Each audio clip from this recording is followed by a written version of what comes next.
આપણે જોવાનું છે નવું ચેપ્ટર સરળ રેખીય ગતિ. સરળ રેખીય ગતિ એટલે કે મોશન ઇન સ્ટ્રેટ લાઇન. તો સરળ રેખીય ગતિની અંદર આપણને કહેશે કે આપણી ચારે બાજુ અનેક વસ્તુ આપણે એ વસ્તુઓને આપણે શું જોઈ છે? ચાલતી જોઈ છે. અને એ ચાલતી જોયા પછી મનુષ્ય, પશુઓ, વાહનો જમીન પર ચાલતા શું કર્યા છે જોયા. પરંતુ માછલી, દેડકા, અન્ય જે જળચર એને તરતા પણ જોયા છે. આ બધી વસ્તુઓ એક્ઝામ્પલ એટલા માટે લીધા છે કારણ કે એ ગતિનું ઉદાહરણ આપે છે. બરાબર છે? એટલે આ બધી વસ્તુની અંદર જે મૂવિંગ થાય છે, હલનચલન થાય છે, એ ગતિ દર્શાવે છે. ભલે આપણે અનુભવ નથી કરી શકતા પરંતુ પૃથ્વી પર આપણે જે રહીએ છીએ એ પોતાના અક્ષ પર ફરતી સૂર્યની પણ એ શું કરે છે? પરિક્રમા કરે છે. બરાબર છે? એ સૂર્યની પરિક્રમા કરે છે. તેથી બિલકુલ સ્પષ્ટ એ છે કે એક ગતિમાન વિશ્વમાં આપણે શું કરીએ છીએ? રહીએ. ગતિમાન જે વિશ્વ છે, સતત મૂવિંગ છે, એની અંદર આપણે શું કરીએ છીએ? રહીએ છીએ. અને ચારે બાજુ ભૌતિક વિશ્વને સમજવા માટે ગતિ વિષય પર અધ્યયન કરવું ખૂબ જ બહુ શું છે? જરૂરી છે. અને એના પરથી કહેશે આ ગતિ એક રેખા સમતલમાં 2D અને 3D ના અંતરિક્ષમાં હોય છે. એ કયા અંતરિક્ષની અંદર વાત કરે છે? 2D અને 3D ના અંતરિક્ષમાં હોય છે. આ વસ્તુની ગતિ કેવળ એક દિશામાં હોય. વસ્તુની ગતિ કેવળ કેટલી દિશામાં હોય છે? એક દિશામાં હોય છે. તેને સરળ રેખીય ગતિ કહેવામાં આવે.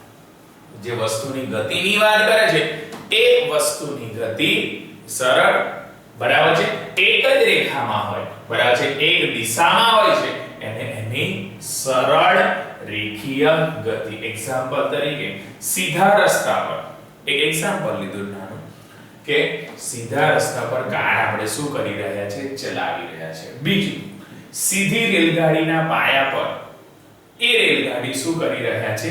ચલાવી રહ્યા છે. મુક્ત રૂપે પડતી વસ્તુની ગતિ. મુક્ત રૂપે પડતી કોની ગતિ? વસ્તુની ગતિ. લિફ્ટનું ચાલવું, સીધા ટ્રેક પર રમતવીરનું શું કરવું? દોડવું. સીધા ટ્રેક પર, બરાબર છે, જે સીધો ટ્રેક હોય એની ઉપર રમતવીરનું શું કરવું? દોડવું. તો કે આ બધાની અંદર આપણે જે અનુભવ કરીએ છીએ એ અનુભવ, બરાબર છે, એ ગતિ કરે છે એ સરળ રેખીય ગતિ કરે. બરાબર? સ્ટ્રેટ લાઈન ઉપર એ લોકો ગતિ કર્યા કરે છે. હા, તો એના વિશે આગળ થોડું આપણે શું કરવાનું છે? જોવાનું છે. બરાબર? તો એની ઉપર અહીં રાશિ સમજાવે છે. અલગ અલગ ભૌતિક રાશિનો અભ્યાસ કરો. ઝડપ અને વેગની વાત કરે છે. કોની વાત કરે છે? ઝડપ અને બીજો કે છે સ્પીડ અને વેલોસિટી.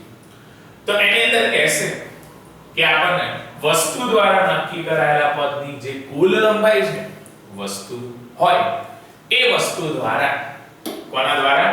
વસ્તુ દ્વારા જે નક્કી કરેલો હતો એ નક્કી કરેલા પથની કુલ લંબાઈ, બરાબર છે, એને આપણે શું કહીએ છીએ? અંતર કહીએ છીએ. એ જેટલી લેન્થ હોય પથ લંબાઈ, બરાબર છે, એને આપણે અંતર કહીએ છીએ.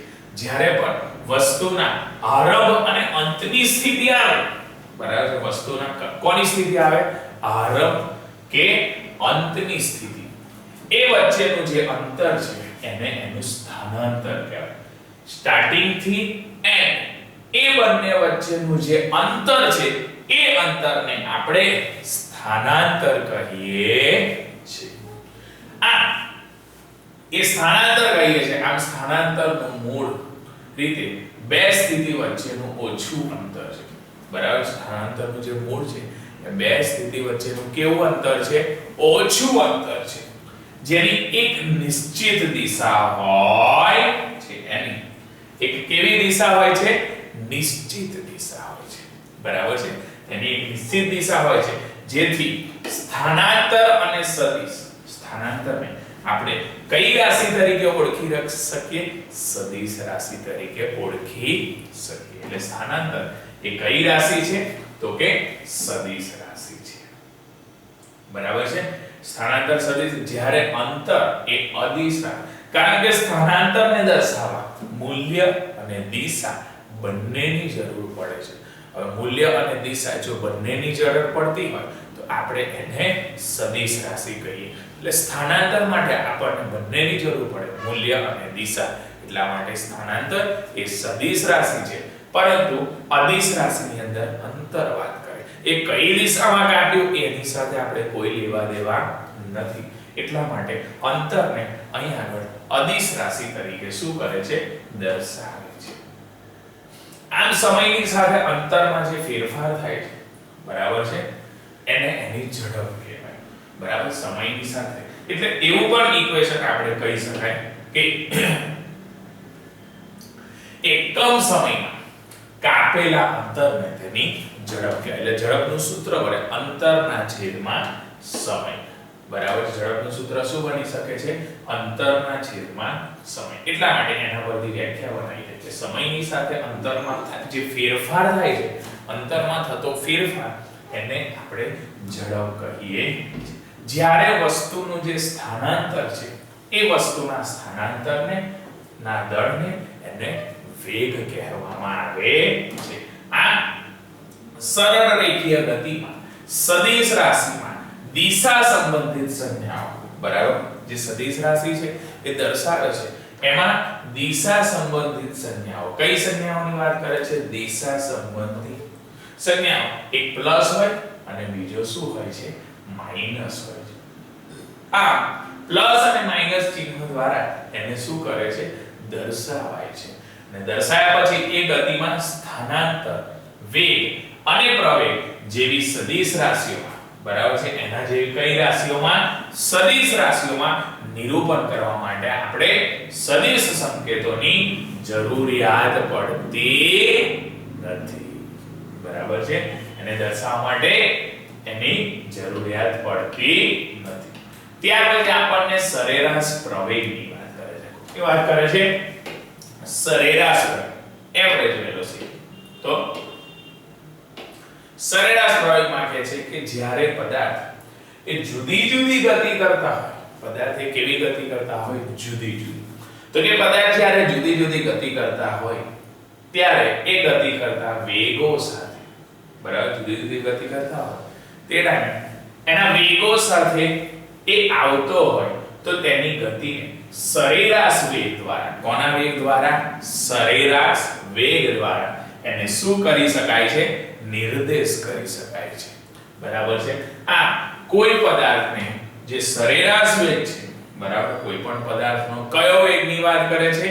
સરેરાશ વેગ. કોઈ પણ પદાર્થનો જે સરેરાશ વેગ છે એ સ્થાનાંતર અને પરિવર્તનના દળના રૂપમાં એને શું કરી શકાય છે? વ્યાખ્યાયિત કરવામાં આવે છે. એને એનું વ્યાખ્યાયિત કરવામાં આવે છે. એટલે કે કોઈ પણ પદાર્થનો જે સરેરાશ વેગ છે એ સરેરાશ વેગ સ્થાનાંતરના પરિવર્તનના દળના રૂપમાં એને શું કરી શકાય છે? વ્યાખ્યાયિત કરી શકાય છે. આમ જો વ્યાખ્યાયિત કરી શકાય એટલા માટે x1 અને x2 સમયમાં, કયા સમયમાં? બરાબર, x1 અને x2 એ એના સ્થાન દર્શાવે છે.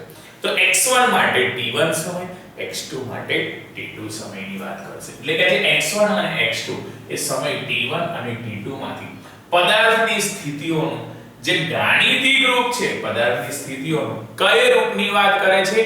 ગાણિતિક રૂપ. બરાબર છે. એ પદાર્થની સ્થિતિઓનું જે ગાણિતિક રૂપ છે એ ગાણિતિક રૂપમાં આપણે સરેરાશ વેગને આપણે નીચે પ્રમાણે શું કરી શકીએ છીએ? દર્શાવી શકીએ છીએ. બરાબર છે. તો ઉપર અંતર, બરાબર છે, ડિસ્પ્લેસમેન્ટ, બરાબર છે, એટલે કે વેગ. વેગ માટે આપણે સ્થાનાંતરના છેદમાં સમય લઈએ. બરાબર છે. તો અંતિમ સ્થાનાંતર એટલે, બરાબર છે, તે સ્થાનાંતરના છેદમાં સમય. તો સ્થાનાંતરમાં અંતિમ સ્થાન અને પ્રારંભિક સ્થાન આવે. તો અંતિમ સ્થાનમાંથી આપણે પ્રારંભિક સ્થાન જો બાદ કરીએ તો સ્થાનાંતરનું મૂલ્ય મળે. એટલે અંતિમ સ્થાન હતું x2 અને પ્રારંભિક સ્થાન હતું x1. એટલે x2 x1 છે. તો અંતિમ સ્થાન, બરાબર છે, તો એની માટેનો સમય જો t2 હતો અને પ્રારંભિક સ્થાન માટેનો સમય t1 હતો. એટલે થશે t2 t1. બરાબર છે. તો એવરેજ બરાબર સરેરાશ વેગ એનું સૂત્ર છે x2 x1 t2 t1. x2 x1 એટલે એને ડેલ્ટા x કહેવાશે અને t2 t1 એને આપણે ડેલ્ટા t કહેવામાં આવે છે. બરાબર છે. તો એના પરથી જ્યાં સ્થિતિ નું જે પરિવર્તન છે એ x2 x1 ને ડેલ્ટા x કીધું. બરાબર છે. એને શું કીધું? ડેલ્ટા. અહીં વેગની સંજ્ઞા પર નાની લાઈન બરાબર છે વેગ એ સરેરાશ વેગની જે સંજ્ઞા છે એને v av તરીકે પણ લખવી હોય તો લખી શકાય. કોઈ પણ પદાર્થની જે સરેરાશ ઝડપ છે, પદાર્થની કયા ઝડપની વાત કરે છે? સરેરાશ ઝડપ. એ પદાર્થની સરેરાશ ઝડપ મેળવવા માટે તેના દ્વારા જતા રહેલું કુલ અંતર, તેના દ્વારા જતા રહેલું કુલ અંતર અને આ અંતર કાપવા માટે લાગતો કુલ સમય એ બંનેની વાત કરે છે. એટલા માટે અહીંયા આગળ લેશે એવરેજ સ્પીડ, સરેરાશ ટોટલ ડિસ્ટન્સ આ એકને ટોટલ કેટલું ડિસ્ટન્સ ટ્રાવેલ કર્યું અને તેની માટે ટોટલ એને કેટલો સમય લીધો એની વસ્તુ આગળ શું કરી છે? દર્શાવી છે. તો કહે છે જો સરળ રેખીય ગતિ સાથે કેવી ગતિની વાત કરે છે? સરળ રેખીય ગતિ. એટલે કે સરળ રેખીય ગતિ એ સીધી દિશામાં હોય તો સરેરાશ ઝડપ બરાબર છે. તો એની કઈ ઝડપની વાત કરે છે? સરેરાશ ઝડપ. અને સરેરાશ ઝડપ માટે એ સરેરાશ વેગના કદનું જે માપ છે એના બરાબર હોય તો પણ હંમેશા આવું હોતું નથી. તો એક નાનો એક્ઝામ્પલ અહીંયા આગળ આપણને શું કર્યો છે? દર્શાવેલો છે. બરાબર. એક્ઝામ્પલ ની અંદર આપણને કહે છે, નાનો એક એક્ઝામ્પલ આપણને દર્શાવે છે અને વેલ્યુ શું કરે છે? પુટ કરે છે. તો કહે છે x અક્ષ તરફ ગતિ કરી રહેલા. કોની તરફ ગતિ કરી રહેલા? x અક્ષ તરફ. x અક્ષ તરફ શું કરી રહેલા? ગતિ કરી રહેલા પદાર્થની સ્થિતિનું જે સમીકરણ છે એ x બરાબર 20t નો સ્ક્વેર છે. બરાબર છે. એ કરી રહેલા પદાર્થની સ્થિતિ, એ પદાર્થની સ્થિતિનું સમીકરણ x બરાબર 20t સ્ક્વેર છે, જ્યાં t સમય છે અને તેનો એકમ સેકન્ડ છે. અહીં સ્થિતિનું મીટર દર્શાવી શકીએ તો 3 સેકન્ડ થી 4 સેકન્ડના સમય અંતરાલમાં પદાર્થનો औसत વેગ બરાબર છે એનો એવરેજ વેગ બરાબર છે એવરેજ વેલોસિટી આપણે શું કરવાની છે? શોધવાની છે. બરાબર છે. તો આપણને વેલોસિટીની ઇક્વેશન પણ ખબર છે. તો આપણને આપ્યું શું છે? x બરાબર 20t નો સ્ક્વેર. એ આપણને શું કરેલું છે? આપેલું છે.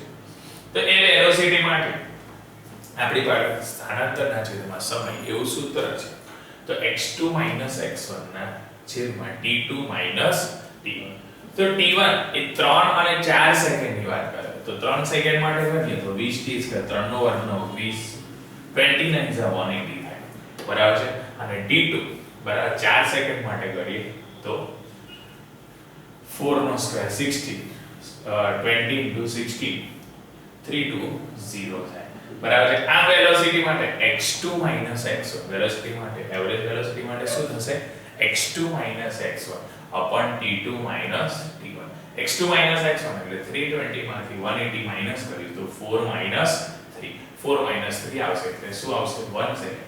તો આપણને એની જે એવરેજ સ્પીડ છે, એવરેજ વેલોસિટી છે એ 140 મીટર પર સેકન્ડ એ શું કરે છે? દર્શાવે છે. બરાબર છે. તો આપણે એવરેજ જ શું કરવાની હતી? શોધવાની હતી. બરાબર છે. એના જેવો છે બીજો એક નાનો એક્ઝામ્પલ અહીંયા આગળ શું કરે છે? દર્શાવે છે. ખાલી વેલ્યુ પુટ કરવાની છે. બરાબર છે. એક માણસ 300 મીટરના વૃત્તાકાર ટ્રેક પર દોડે છે. બરાબર છે. એ ટ્રેક પર જ્યારે દોડે છે ત્યારે 200 સેકન્ડમાં પાછું મૂળ સ્થાન પર એ પોતે શું થઈ જાય છે? આવી જાય છે. બરાબર. 300 મીટરના એ ટ્રેક પર એ પોતે દોડે છે અને એ કેટલી સેકન્ડમાં પોતાના મૂળ સ્થાન પર આવે છે? બરાબર છે. તો કે 200 સેકન્ડમાં. જેથી તેની સરેરાશ ઝડપ અને સરેરાશ વેગ એ બંને આપણે શું કરવાનું છે? શોધવાનું છે. તો આપણને લેન્થ આપી છે ટ્રેકની 300 મીટર. સમય આપ્યો છે 200 સેકન્ડ. તો એના પરથી બંને એવરેજ ઇક્વલ જ મળશે. તો 300 બરાબર ટોટલ આપણે કોઈનું પણ એવરેજ કાઢવું હોય અહીં એવરેજ સ્પીડ કીધી બરાબર છે. તો ટોટલ જેટલું ડિસ્ટન્સ કવર કરેલું હોય તો એ ટોટલ બધાનો શું થશે સરવાળો, અને તે ડિસ્ટન્સ કવર કરવા માટે એને કેટલો ટાઈમ લીધેલો છે બરાબર છે એ ટાઈમ નીચે લખવાનો છે. તો 300 ના છેદમાં 200 કટ થશે એટલે 1.5 મીટર પર સેકન્ડ એટલી ઝડપે એ પોતે શું થતો હશે દોડતો હશે. તો એ પોતાના 300 મીટરનું અંતર કાપીને પાછું પોતાના મૂળ સ્થાન પર એ પોતે શું થઈ જાય છે આવી જાય છે બરાબર છે. એની પછી આગળ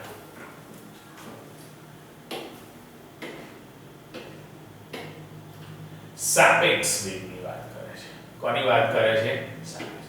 અને અહીં આગળ એના એટલા ટાઈમમાં આવ્યા પરંતુ સરેરાશ વેગ એ 0 સરેરાશ વેગ એટલે એવરેજ વેલોસિટી છે બરાબર છે. એવરેજ સ્પીડ મળે છે 1.5 મીટર પર સેકન્ડ પણ જે એની એવરેજ વેલોસિટીની વાત કરે એ 0 મળતી. એની પછી સાપેક્ષ વેગ જોવાનો છે રિલેટિવ વેલોસિટી.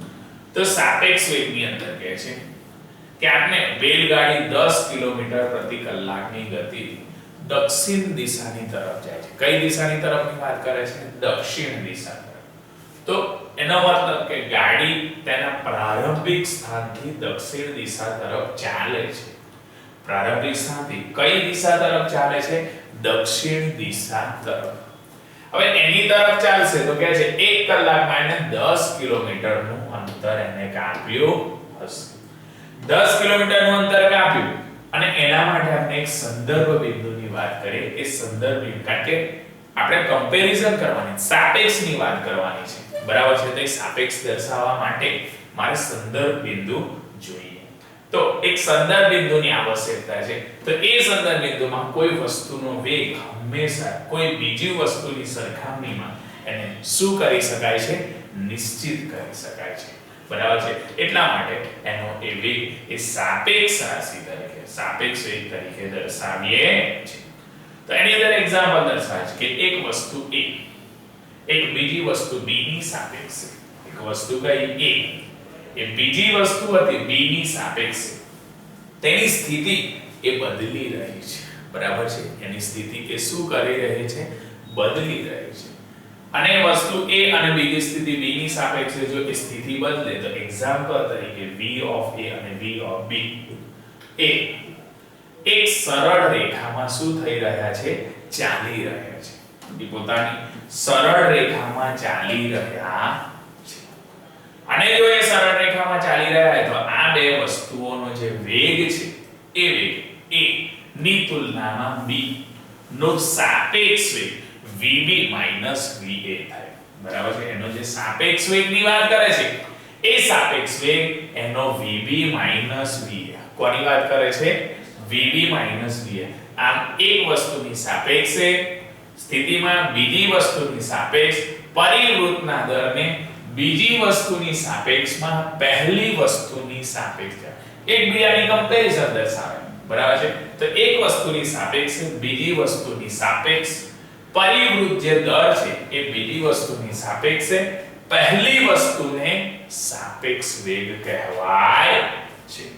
તો આ રીતે સાપેક્ષ વેગનું મહત્વ દર્શાવે તો કે એક વસ્તુની સ્થિતિ અને વેગ એ કોઈ બીજી વસ્તુની સાપેક્ષે એક વસ્તુની સ્થિતિ એ કોઈ બીજી વસ્તુની સાપેક્ષે નિશ્ચિત કરી શકાય છે. એને શું કરી શકાય છે નિશ્ચિત. અને નિશ્ચિત કરે ત્યારે જો સંદર્ભ માટે વસ્તુ સ્થિર હોય એના સંદર્ભ માટે એ વસ્તુની વાત કરે તો એ વસ્તુ કેવી હોય સ્થિર હોય તો એ વસ્તુની ગતિનું જે વર્ણન છે એ વસ્તુની ગતિનું વર્ણન આસાનીથી કરી શકાય છે બરાબર છે.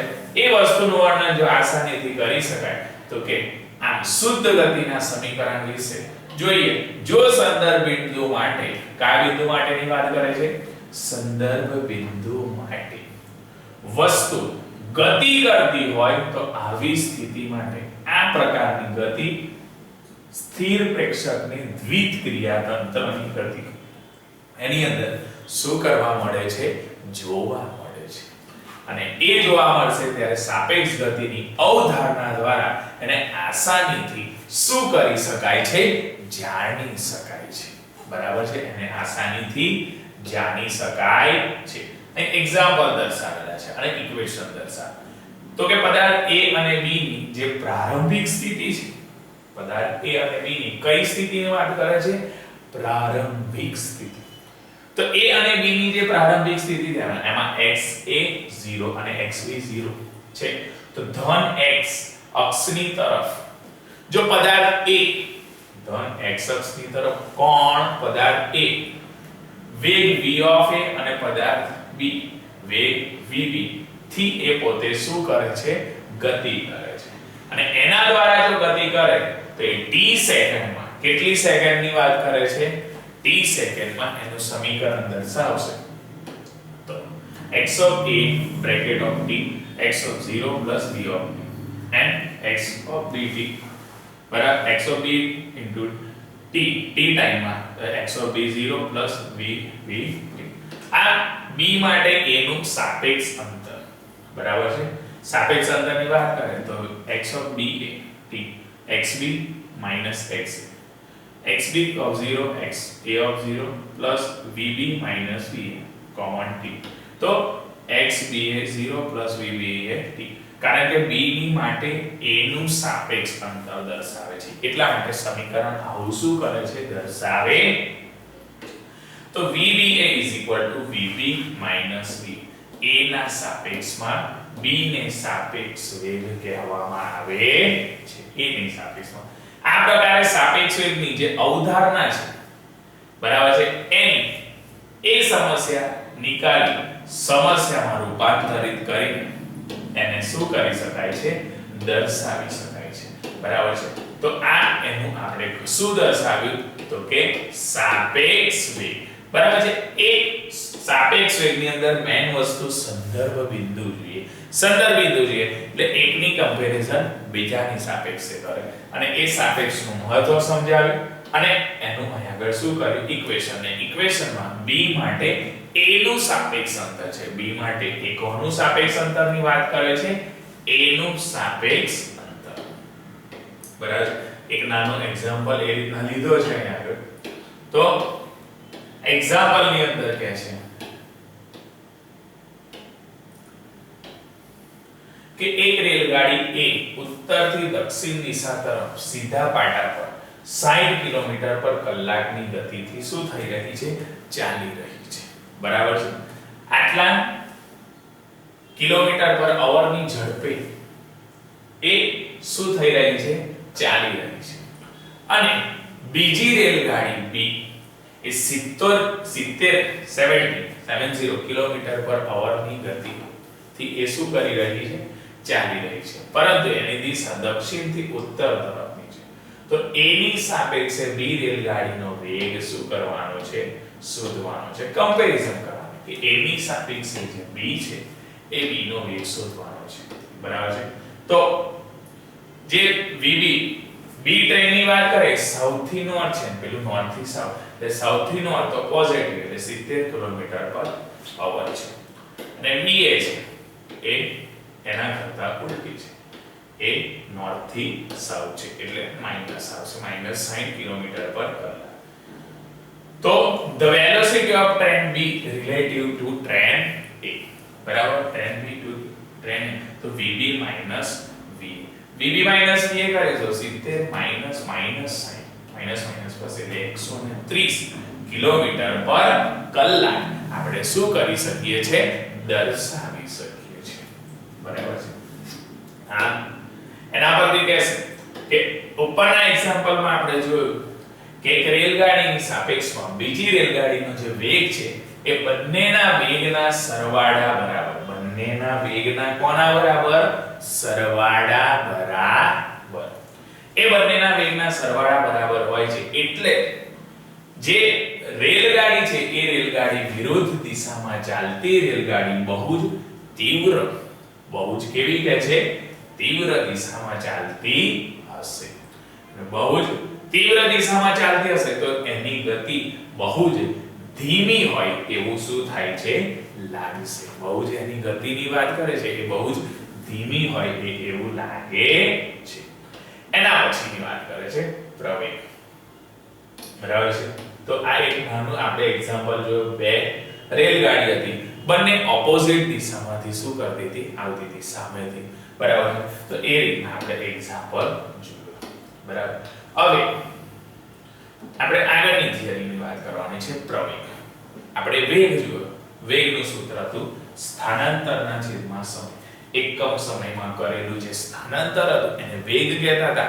વેગનો એકમ મીટર પર સેકન્ડ, એનો જે યુનિટ છે મીટર પર સેકન્ડ. અને વેગ પરથી જ આપણને પ્રવેગ નામની ભૌતિક રાશિ શું કરવાની છે જોવાની છે.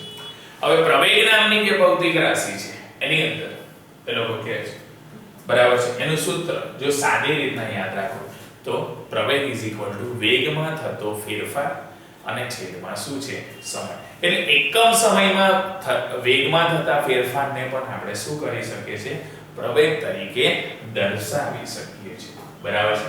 તો અહીં પ્રવેગ દર્શાવ્યું છે તો કે બસ અથવા કારમાં જો આપણે યાત્રા કરતા હોય તો એ યાત્રા કરતા સમયે આપણને ખબર છે ક્યારેક એની ઝડપની તીવ્રતા એ ધીમી થઈ જાય છે, ક્યારેક એની ધીમી થઈ જાય છે અને એના વેગમાં સમયની સાથે પરિવર્તન થતું રહે છે. એનો જે વેગ છે એની અંદર એ સમયની સાથે કોની સાથે સમયની સાથે એ શું થતું રહે છે પરિવર્તન થતું રહે છે. જેમ કે જે વેગ છે એ વેગ સમયની સાથેની સ્થિતિમાં પરિવર્તનથી એને શું કરી શકાય છે વ્યાખ્યાયિત કરાય છે. અને સમયની સાથે એને શું કરી શકાય છે વ્યાખ્યાયિત કરે છે. અને વ્યાખ્યાયિત કરશે ત્યારે તેમજ પ્રવેગને વેગના પરિવર્તન એ સમય સાથે વેગનું જે પરિવર્તન છે એ વેગના પરિવર્તનને સમય સાથે વ્યાખ્યાયિત કરી શકાય છે. જો પ્રવેગ એક સદિશ રાશિ છે, પ્રવેગ એક કઈ રાશિની વાત કરે છે સદિશ રાશિ. પ્રવેગ એક સદિશ રાશિ છે તેનો એકમ મીટર પર સેકન્ડ સ્ક્વેર છે. બરાબર છે. એનો એકમ મીટર પર સેકન્ડ સ્ક્વેર. આ એક પરમાણ્વીય ગતિમાં જ્યારે પ્રવેગ માટે હોય તો કોઈ સદિશ એ અંકની આવશ્યકતા હોતી, એને કોઈ અંકની શું હોતી નથી આવશ્યકતા હોતી નથી. અને એ આવશ્યકતા નથી હોતી જેમ કે એ વેગના સંદર્ભમાં બતાવ્યા પ્રમાણે કોઈ પણ પદાર્થનું સરેરાશ કોઈ પણ જે પદાર્થ દર્શાવશે એ કોઈ પણ પદાર્થનો જે સરેરાશ વેગ એ એના સૂત્ર દ્વારા અહીં આગળ શું કરે છે દર્શાવે છે. બરાબર. તો પ્રવેગનું સૂત્ર કોનું સૂત્ર પ્રવેગ તો કે છે ફાઇનલ વેલોસિટી માઈનસ ઇનિશિયલ. એટલે અંતિમ વેગમાંથી પ્રારંભિક વેગ શું કરવો પડે બાદ કરવો પડે. કારણ કે વેગમાં થતો ફેરફાર અને તેની માટે નીચે શું આવે સમય. તો વેગમાં થતો ફેરફાર તો અંતિમ વેગમાંથી પ્રારંભિક વેગ બાદ કરવો પડે. એટલે ફાઇનલ વેલોસિટીમાંથી ઇનિશિયલ વેલોસિટી માઈનસ કરવી પડે. એટલે v2 v1 તો ટાઈમ પણ t2 t1 એટલે થશે v2 v1 એટલે આપણે એને ડેલ્ટા v તરીકે દર્શાવીશું. એને કોના તરીકે દર્શાવીશું ડેલ્ટા v તરીકે. અને t2 t1 એને આપણે કોના તરીકે દર્શાવીશું ડેલ્ટા t તરીકે આપણે દર્શાવી શકીએ. બરાબર છે. એના તરીકે આપણે દર્શાવીએ છીએ. બરાબર. તો આગળ જોઈશું એની અંદર કે એક પરિમાણીય ગતિમાં કેટલા પરિમાણની ગતિમાં એક પરિમાણીય ગતિમાં પ્રવેગ એ જ દિશામાં હોય કે જેમાં ગતિ અથવા વેગ હોય છે. બરાબર છે. એક પરિમાણીય ગતિમાં જે પ્રવેગ છે એ પ્રવેગ એ જ દિશામાં હોય છે જેમાં ગતિ અથવા શું હોય છે વેગ હોય છે. ગતિ અથવા વેગ હોય અને ગતિ અથવા વેગ હોય છે તેમાં જો પ્રવેગની દિશા છે બરાબર છે કોની દિશાની વાત કરે છે પ્રવેગની. તો કે પ્રવેગની દિશા છે એ ધનાત્મક હોય છે. આ પ્રવેગની જે વિરુદ્ધ દિશા હોય છે બરાબર છે એને આપણે વિરુદ્ધ દિશામાં પ્રવેગ હશે તો આપણે એને માઈનસ તરીકે દર્શાવીશું અને રેગ્યુલર દિશામાં હશે તો આપણે એને ધન તરીકે પણ શું કરી શકીએ છીએ દર્શાવી શકીએ છીએ. એટલા માટે કહે છે કે એક પરિમાણીય ગતિમાં જો પ્રવેગ એ જ દિશામાં હોય છે જેમાં ગતિનો વેગ, એટલે વેગની દિશામાં જ પ્રવેગ દર્શાવે છે. જો વેગની દિશામાં પ્રવેગ હોય તો એની રેગ્યુલર દિશામાં હોય તો ધન, એની વિરુદ્ધ દિશામાં હોય તો ઋણ. એટલે કે પ્રવેગ ગતિની વિરુદ્ધ દિશામાં પણ હોય છે. એમાં કહે છે પ્રવેગ એ ઋણાત્મક માની લેવાય, એટલે કે માઈનસ તરીકે પણ એને લેવામાં આવે છે. જેને આપણે પ્રતિપ્રવેગ તરીકે દર્શાવે છે. એને આપણે કોના તરીકે દર્શાવી શકીએ? પ્રતિપ્રવેગ. આથી આપણે કહી શકીએ કે વેગમાં થતા ફેરફારનો સમય દર એને કોના તરીકે દર્શાવીએ? પ્રવેગ તરીકે. બરાબર છે? વેગમાં થતા ફેરફારનો સમય દર એને શું કહેવાય? પ્રવેગ. બરાબર. અને પ્રતિપ્રવેગ વેગની દિશાની વિરુદ્ધ દિશાનો એ શું દર્શાવે છે? સમય દર દર્શાવે છે. બરાબર છે? તો એને રિલેટેડ એક નાનો એક્ઝામ્પલ આપણને દર્શાવ્યું છે. બરાબર છે? એ એક્ઝામ્પલ આપણે જોઈએ. તો એક્ઝામ્પલમાં એક નાનું કહે છે કે પૂર્વની તરફ ગતિશીલ કારનો વેગ. કોની તરફની વાત કરે છે? પૂર્વ તરફ. પૂર્વ તરફ ગતિશીલ કારનો જે વેગ છે એ 3 સેકન્ડમાં 0 થી 12 મીટર પર સેકન્ડ થઈ જાય છે. બરાબર છે? 3 જ સેકન્ડમાં. કેટલા સેકન્ડમાં? 3 સેકન્ડમાં એનો જે વેગ છે એ 0 થી 12 મીટર પર સેકન્ડ થઈ જાય. અને 0 થી 12 મીટર પર સેકન્ડ થાય ત્યારે એનો સરેરાશ પ્રવેગ આપણે શું કરવાનો છે? શોધવાનો છે. તો સરેરાશ પ્રવેગ શોધવા માટે આપણે પહેલું એની અંતિમ અને પ્રારંભિક બંને વેલોસિટી જોઈએ, એટલે કે વેગ જોઈએ, પ્રારંભિક વેગ પણ જોઈએ, અંતિમ વેગ પણ જોઈએ, સમય અંતિમ પણ જોઈએ અને પ્રારંભિક પણ જોઈએ. બરાબર છે? એટલે પ્રારંભિક વેગ એનો 0 હોય છે, એટલે 0 મીટર પર સેકન્ડ. અંતિમ વેગ v2 એનો 12 મીટર પર સેકન્ડ હોય છે. બરાબર છે? આ t બરાબર 3 સેકન્ડ એ આપણે શું કરીએ છીએ? દર્શાવીએ છીએ. તો એનો જે એક્સેલરેશન હશે એ અંતિમમાંથી v2 v1 એટલે 12 માંથી 0 એટલે 12 મીટર પર સેકન્ડ અને સમય માત્ર તો 12 માંથી 3 એટલે 3 ચોક 12 તો 4 મીટર પર સેકન્ડ આપણે શું કરી શકીએ છીએ? દર્શાવી શકીએ છે. બરાબર છે? તો એની એવરેજ બરાબર સરેરાશ પ્રવેગ જે શોધવાનો હતો એ આપણને 4 મીટર પર સેકન્ડ સ્ક્વેર એ શું થાય છે? આપણને મળે છે. બરાબર છે? તો આ એક નાનો શું હતો? એક્ઝામ્પલ હતો. બરાબર છે? કે આપણે જે આગળ એવરેજ એક્સેલરેશન બરાબર સરેરાશ પ્રવેગ વાળી જે થિયરી જોઈએ અથવા પ્રવેગની જોઈએ, પ્રવેગની અંદર સરેરાશ પ્રવેગ દર્શાવે તો એ પ્રવેગની થિયરી જોઈ એને રિલેટેડ આપણને નાનો અહીંયા આગળ એક્ઝામ્પલ એ શું કર્યું છે? દર્શાવ્યું છે. બરાબર? હવે